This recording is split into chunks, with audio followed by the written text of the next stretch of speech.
Giảm mức phạt vi phạm nồng độ cồn, áp dụng trừ điểm bằng lái xe. Bộ Công an vừa công bố dự thảo nghị định mới về xử phạt vi phạm giao thông để sửa đổi Nghị định 100. Điểm mới của dự thảo lần này là hạ mức xử phạt một số hành vi và đưa quy định trừ điểm bằng lái xe vào thực hiện. 4 hành vi bị trừ ngay 12 điểm thì lại bằng lái. Bộ Công an cho biết, tình hình trật tự, an toàn giao thông, ATGT, đường bộ diễn biến phức tạp, vi phạm vẫn diễn ra phổ biến, xuất hiện nhiều hành vi mới, có tính chất nguy hiểm nhưng chưa được quy định tại Nghị định số 100/2019/ND-CP. Cùng với đó, Quốc hội khóa 15 đã thông qua Luật Trật tự, An toàn giao thông đường bộ, có hiệu lực thi hành từ ngày 1 tháng 1 năm 2025. Từ thực tế này, việc nghiên cứu, xây dựng nghị định xử phạt vi phạm hành chính về trật tự, an toàn giao thông trong lĩnh vực giao thông đường bộ, trừ điểm, phục hồi điểm giấy phép lái xe là hết sức cần thiết. Đại diện Bộ Công an cho biết, dự thảo nghị định mới có tên gọi quy định xử phạt vi phạm hành chính về trật tự, an toàn giao thông trong lĩnh vực giao thông đường bộ, trừ điểm, phục hồi điểm giấy phép lái xe. Dự thảo nghị định có 4 chương, 51 điều. Điểm mới được quy định của dự thảo về các hành vi vi phạm này là trừ điểm giấy phép lái xe GPLX. Đại diện Cục Cảnh sát Giao thông C08, Bộ Công an, đơn vị được giao chủ trì xây dựng dự thảo, cho biết khi áp dụng nội dung này,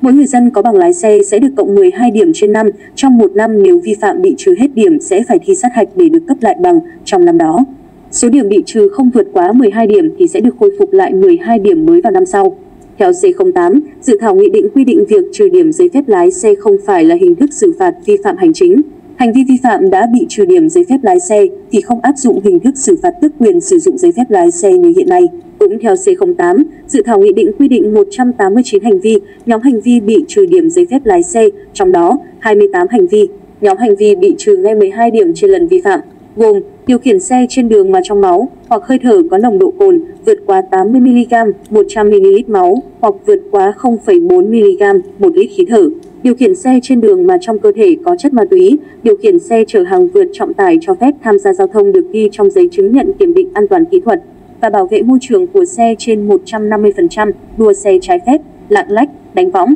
chạy quá tốc độ trên 35 km/h. Đây là những hành vi vi phạm có tính chất cố ý, nguy hiểm, nguy cơ cao gây tai nạn giao thông, hủy hoại công trình giao thông, hạ thấp mức xử phạt. Điểm mới nữa của dự thảo nghị định xử phạt là giảm mức tiền phạt một số hành vi vi phạm. Riêng nội dung vi phạm nồng độ cồn có hành vi giảm sâu mức xử phạt so với Nghị định 100. Cụ thể, với hành vi vi phạm về nồng độ cồn chưa vượt quá 50mg, 100ml máu hoặc chưa vượt quá 0,25mg, 1 lít khí thở, Nghị định 100 phạt tiền từ 6 triệu đến 8 triệu đồng. Với dự thảo nghị định sửa đổi đề xuất giảm còn 800.000 đến 1 triệu đồng đối với ô tô. Với xe máy theo Nghị định 100 phạt từ 2 triệu, 3 triệu đồng, giảm xuống còn 400 đến 600.000 đồng. Ông Nguyễn Văn Quyền, Chủ tịch Hiệp hội Vận tải ô tô Việt Nam, một trong các cơ quan được ban soạn thảo, tham vấn ý kiến cho dự thảo nghị định cho biết, việc ban hành nghị định mới để thay thế các nội dung của Nghị định 100 cho phù hợp với tình hình mới là rất cần thiết. Thiếu tá Đinh Vạn Sơn, Phó đội trưởng đội tuần tra kiểm soát giao thông đường bộ số 3, Cục Cảnh sát Giao thông cho biết, trong quá trình tuần tra, xử lý vi phạm trên các tuyến cao tốc, lực lượng chức năng đang phải lập ít nhất 2 đến 3 biên bản cho mỗi trường hợp vi phạm, gồm biên bản vi phạm, biên bản giữ bằng,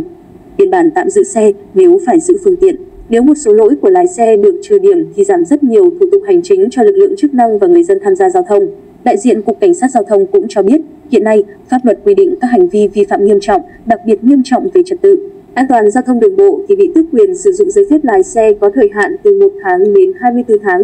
Mỗi năm, cơ quan chức năng tước quyền sử dụng giấy phép lái xe có thời hạn trên 500.000 trường hợp vi phạm. Khi bị tước quyền sử dụng, người lái xe không được phép điều khiển phương tiện, dẫn đến tác động không nhỏ đến các hoạt động đi lại, sản xuất kinh doanh,